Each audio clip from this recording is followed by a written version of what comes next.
bienvenidos a De Regreso a Octubre Televisión, el programa de tele del movimiento Evita de la Matanza.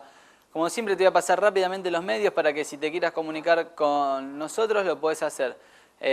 Vos viste que te estamos respondiendo los mensajes, danos unos días que vamos a coordinar para ir a visitarte tal como te prometimos y poder ver la realidad de los barrios, esa problemática que no querés contar y ver desde la organización popular qué solución te podemos dar. El Facebook entonces es Movimiento Evita la Matanza. El Twitter @MovEvitaMatanza. Gmail dragocontenidos@gmail. Y si nos querés mandar un mensaje 15 26 76 80 10. Puede ser WhatsApp o mensaje de texto. Bueno, hoy miércoles 14 de octubre, ya cerca del sábado que es el 17 de octubre, una fecha que vamos a hablar un poco la semana que viene, pero para esta introducción que te vamos a hacer, y tenemos un programa muy interesante sobre la educación popular, queremos hacer un breve análisis de lo que pasó el fin de semana pasado, 12 de octubre. El 12 de octubre fue siempre, hasta el 2010, reconocido como el Día de la Raza, ¿no? Aquel día en que desembarca Colón en el continente americano, el descubrimiento de las Indias, supuestamente, y siempre desde la educación, tema del que vamos a hablar, se trató como el Día de la Raza. Bueno, en unidad con todo el pueblo latinoamericano, se propuso que ese día cambie y sea el Día del Respeto a la Diversidad Cultural del pueblo latinoamericano. Entonces cambiamos del Día de la Raza a el Día del Respeto a la diversidad cultural del pueblo americano. Porque todos somos de la patria grande, los hermanos bolivianos, los hermanos peruanos, paraguayos, no son una raza diferente. Es importante que recalquemos esto y es importante que desde la educación formal y de la educación popular de la que te vamos a hablar ahora un ratito, reconozcamos esa nueva forma de nombrar a partir del 2010 a los pueblos que integran la patria grande. Es muy importante, ¿por qué? Porque el sentido y el significado de las cosas nacen a partir del vocabulario. Entonces, como vos, los nombres es el significado que vos le das. Si nosotros estamos hablando de una raza, estamos diciendo que hay una inferioridad entre los pueblos, que quiere decir que alguien es mejor que el otro, y nosotros no lo reconocemos así. Nosotros entendemos que la patria grande tiene que ser, como bien explicaba el Che Guevara y todos los libertadores allá por el 1800, y que vienen peleando quizás, haciendo memoria, contra las embestidas de España, sobre todo, con Cortés, con Pizarro y todos los pueblos originarios que fueron abatidos, que fueron derrocados, que fueron eliminados, exterminados. Todavía nosotros tenemos en Argentina la lucha de varios pueblos originarios, sobre todo en el norte, que están peleando por su tierra, por su reconocimiento, por su documento de identidad. Bueno, en eso fue lo que se logró en el 2010, pasar de un significado al otro. Es muy importante entonces que esto se incorpore a la educación, que los que tienen que transmitir el saber, los que tienen que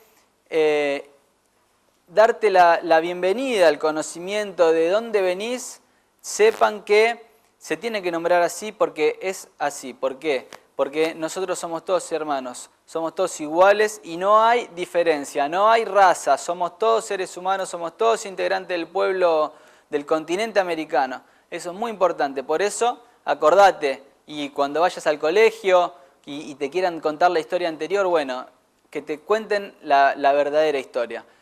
Vamos a hablar, el programa dedicado de hoy va a estar a la educación popular o a la educación en general. Nosotros educación popular porque lo hacemos desde los movimientos populares, salimos de las instituciones formales. Para hacerte la introducción a este tema vamos a tener una entrevista con la doctora Emilce Moller, que es secretaria de Educación a nivel nacional del Movimiento Evita. Ella nos va a meter un poco a conceptualizar de qué se trata esto, cómo estamos, de dónde venimos y hacia dónde vamos. Y después ya tenemos al primer entrevistado para que descubras un poco de qué se trata lo que te estamos hablando. Dale. Emilce Moller, secretaria de Educación del Movimiento Evita.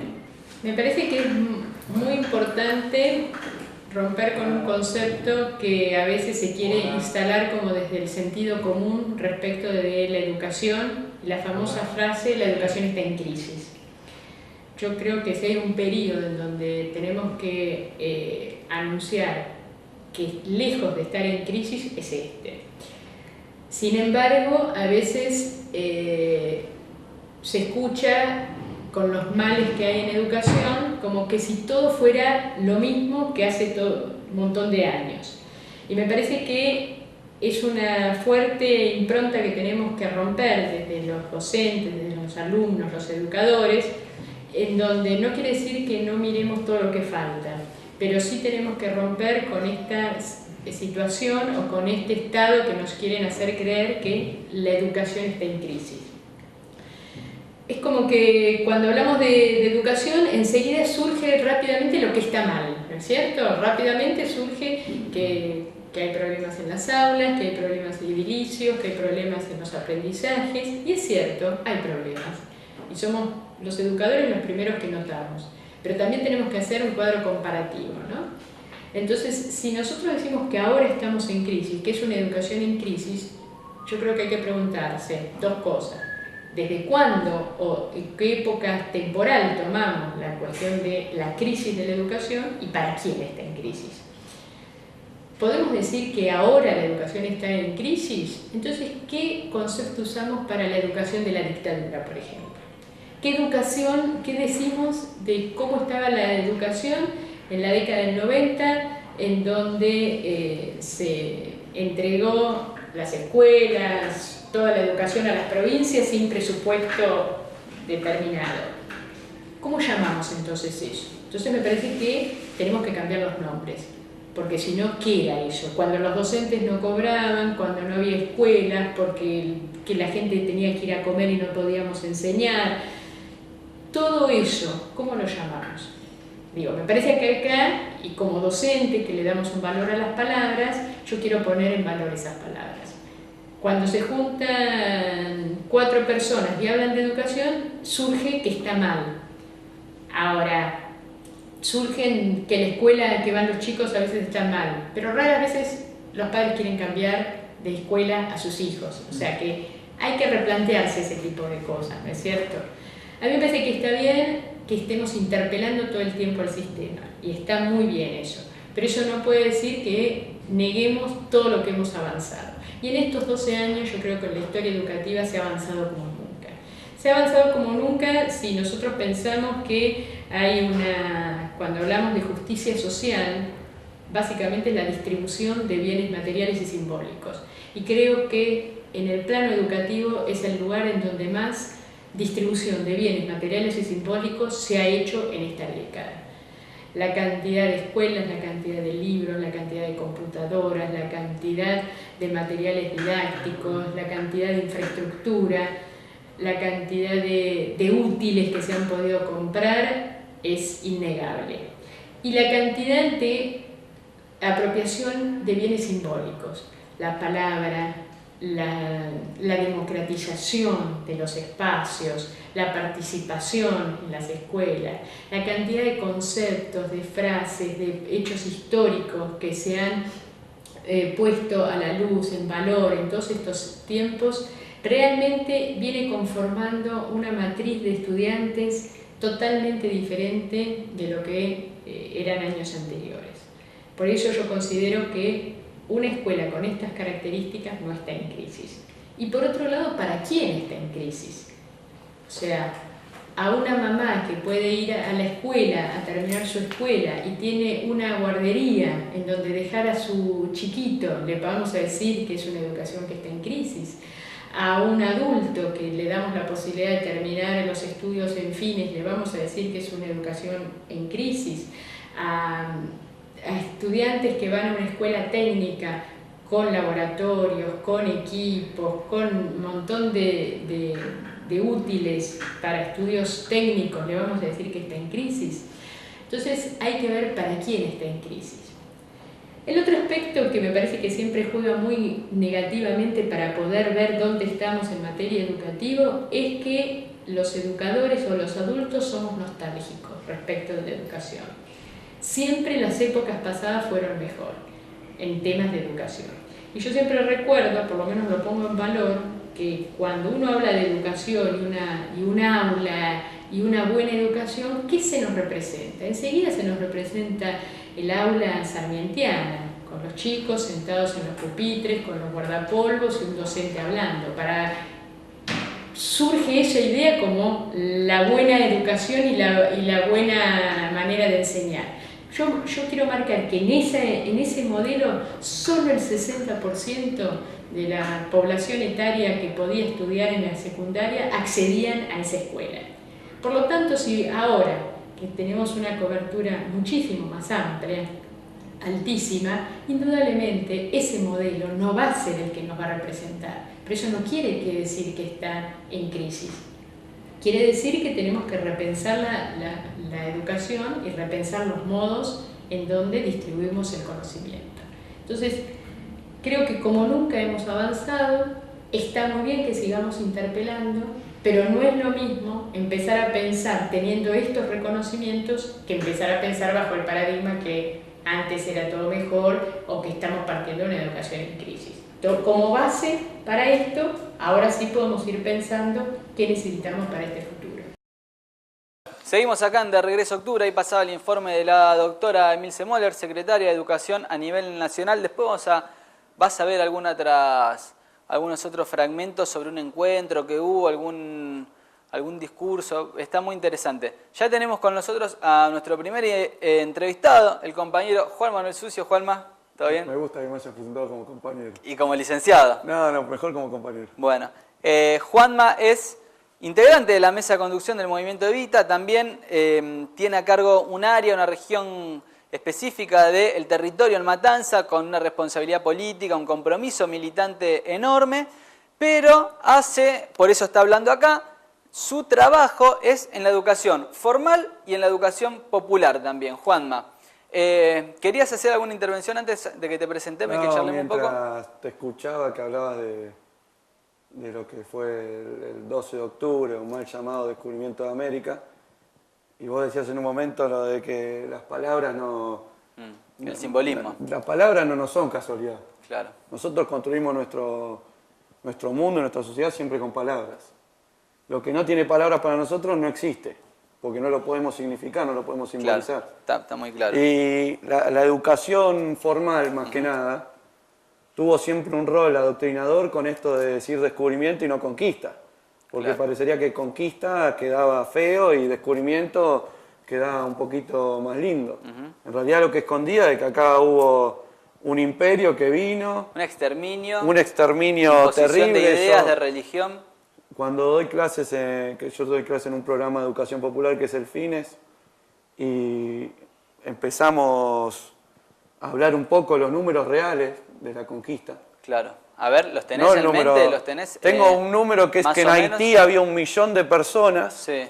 Cuando llega, voy a ser conquistador, y había 1 millón de personas, a los 50 años había 500 personas.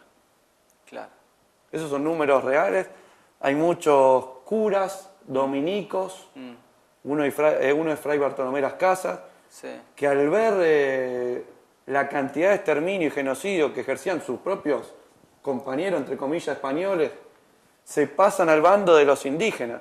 Claro. Y empiezan a anotar en su diario. Aparte, para contextualizar también, en Europa era la época de la Inquisición también, ¿no? Por lo cual la continuación de esa matanza, ese juzgamiento al diferente, al que no estaba, digamos, con el poder de las masas que controlaban, o el poder punitivo, como lo define Zaffaroni y lo define el derecho, también acá replicaban esa matanza, claro. Acá. Muy bien. Hay escrito de Fray Bartolomé Las Casas que cuenta, no sé, tenía hambre el perro del español, entonces se le sacaban los bebés a las indígenas y se los daban de comer a la... Bueno. Es terrible en eso. Es terrible. Bueno, Juanma, estamos acá. Contanos un poco cuál es tu tarea en la educación acá en el distrito. Yo lo decía que se combinaba un poco entre militancia y trabajo, ¿no? ¿Cómo es un poco lo que haces? Se combina directamente, porque acá cuando empieza en todo el país y más que nada en la provincia de Buenos Aires, el programa de educación de adultos, terminalidad secundaria FINES 2, primero fueron las sedes de las organizaciones populares las que se pusieron a disposición del Estado para que la gente o los compañeros del pueblo que habían sufrido los años 90 y que habían quedado excluidos de uno de estos derechos que era la educación, pudieran terminar el secundario muy cerca de sus casas. Claro, que habían sido expulsados por una cuestión económica o también por una cuestión de que el colegio o la educación formal no los puede contener muchas veces, ¿no? No se adapta a la realidad de la persona. No los contuvo ni ideológicamente, iba a decir, pero no los contuvo ideológicamente, no los contuvo pedagógicamente, no los contuvo socialmente y así seguimos y podemos seguir mucho más tiempo. Y esto fue una herramienta netamente de educación popular que permitió ingresar a muchos de esos compañeros que no habían podido tener este derecho años anteriores, pudieron volver al barco de la inclusión y de la justicia social más que nada también. Sobre todo. Pero a mí me tocó de que yo creo que soy el primero que toma en toda la matanza. A mí me llega esta noticia de la educación popular a través del Movimiento Evita, porque el Movimiento Evita había puesto muchas sedes.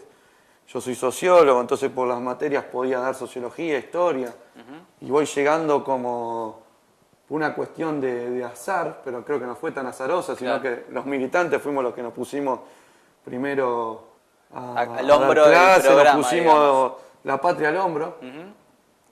Y bueno, yo venía de experiencia en educación formal. Por ejemplo, yo doy clase en la Universidad de La Matanza. Y cuando uno llega al fines, a la educación popular, como que se te trastocan dos posturas sobre la construcción del conocimiento. Totalmente. Una, dale, sí. No, una que es más formal, que es la típica escuela formal, en lo ideológico y pedagógico, más Sarmiento, más conservadora, positivista, conservadora, tradicional, de que vos estás acá, los alumnos te están mirando de frente. Y vos estás en un cuasi estrado sobre los demás a llegar a una sede del FINE donde te están esperando con pasta frola, mate, estamos todos viéndonos las caras, el profesor sentado con los Otra dinámica también de aprendizaje, ¿no? Otra dinámica de aprendizaje, otra dinámica a la hora de utilizar las palabras. Ya no se utiliza la palabra alumno, porque alumno significa no tiene luz. Claro. Y aparte me imagino, Juanma, digamos, yo no soy maestro ni mucho menos, digamos, pero me imagino el rol del alumno, digamos, o el chico que participa, ya del estudiante, muy bien, dejando también generando un conocimiento para ese profesor, ¿no? También es como una enseñanza recíproca, me imagino, ¿no? Porque la realidad que ellos deben transmitir cada vez que intervienen debe ser una realidad que por ahí está lejos de aquel profe que está dando clases, ¿no? Es una circulación de conocimiento compartida. Antes iba, o en el otro modelo educativo formal que todavía sigue, va de un lado hacia el otro, pero del otro no vuelve hacia uno. Claro. Acá es compartido, yo digo siempre, voy a enseñar, pero voy a aprender yo también. Porque cuando yo llego a una sede donde hay madres de Bellas Hacen, por ejemplo, que son madres, yo ni soy padre. Digo, ¿qué les puedo llegar a enseñar a ustedes que ya son madres si yo a veces no sé ni hacer un huevo frito? Claro. Digo, una cuestión, digo, que te puedo llegar a enseñar historia, sí. Y también me imagino que los profes que participan en los fines o en algún otro método de educación popular, como puede ser los programas de alfabetización también, tienen que tener una actitud, me parece, de humildad también, ¿no? Quizás no es para todos, quizás no todo el cuerpo docente está capacitado para poder dar clases en estos lugares, ¿no? ¿Qué opinas de eso? Y ahí hay una discusión muy fuerte porque no todos están preparados para los programas de educación popular. Yo siempre digo que son colegas. Sí. Porque ser compañero implica un término mucho más amplio, como lo decía el Che, que cuando a vos te molestan las injusticias como yo, seremos compañeros, que es algo más importante. Muchos de esos profesores son colegas míos. Claro. Porque no van con esa cuota de humildad que implica el conocimiento. Porque el conocimiento también implica una cuota de humildad.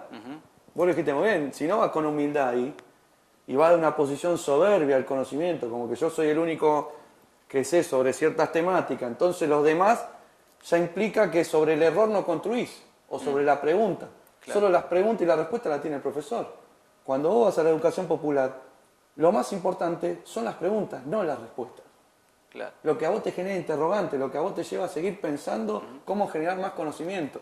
Muy interesante. Juanma, te propongo que vayamos a ver una primera entrevista que tenemos con un protagonista directamente. Es un compañero de Villa Cascote que está trabajando en un centro cultural. Él no participa, pero no participa de los cursos, digamos. Es sí alumno, no es profe, a eso íbamos. Y cuenta un poco el trabajo que hacen las sedes estas, y no necesariamente hablando de educación popular desde la cuestión de dar un fine, sino también desde el apoyo escolar, desde los cursos de oficio, los cursos de guitarra, etcétera. Bueno, todo eso y por qué es importante para el barrio te lo cuenta el Chino de Villa Cascote. Dale.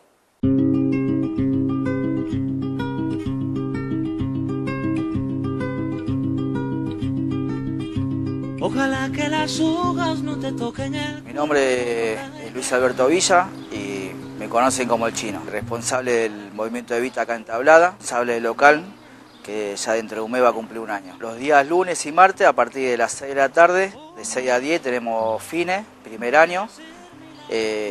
Los miércoles de 2 a 3 tenemos apoyo escolar, donde está Santiago Villa dando... profesorado de matemáticas está estudiando y está dando el apoyo. Jueves a la tarde, 18 a 20, Lucas Santini, está haciendo fotografía. Viernes tenemos abogado, donde se pueden hacer consulta. Y después los sábados a partir de las 10 de la mañana hasta las 18, 19, con distintos tipos de actividades, bajo, guitarra, apoyo escolar a la mañana, donde toda la JP que conforma en el local tiene distintos tipos de actividades para todos los chicos. Trabajamos mucho con los chicos de la Cascote, con los chicos del barrio y así también con los chicos de los fines, donde se está dando mucho lugar a eso y bueno, la educación es lo primordial, me parece que primeramente para la formación de cada uno. El futuro es la herramienta fuerte que tiene todo joven y me parece que para que se haga todo adelante. La educación y salud es lo más importante para nosotros.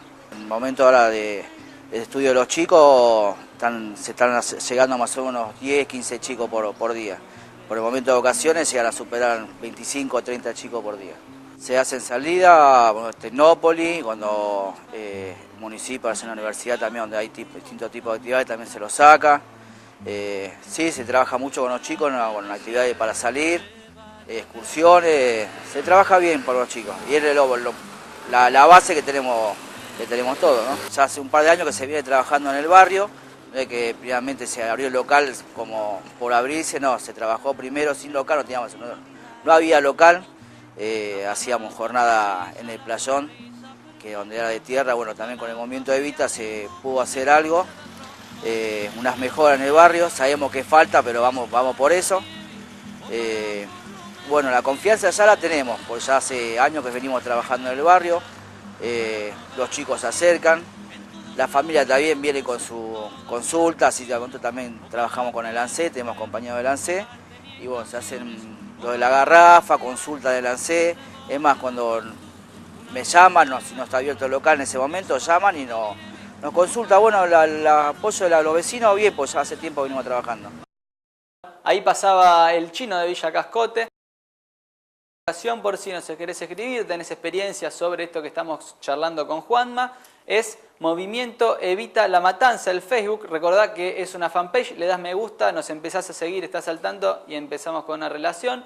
El Twitter, @MovEvitaMatanza, y el mail, si nos querés mandar un correo, es dragocontenidos@gmail.com, y el teléfono es 15 26 76 80 10. Acá aparece en el Zócalo y te recuerdo que nosotros también tenemos un programa de radio y si nos querés escuchar y ver todas las entrevistas y los contenidos lo podés hacer desde www.deregresoaoctubre.com. Acordate que la octubre es con K de kirchnerismo. Juanma, seguimos acá, ahí pasaba el Chino y él contaba un poco la función de estas sedes en donde primero arremetió estos programas de educación popular en las organizaciones políticas que tenían abierto su localcito, digamos.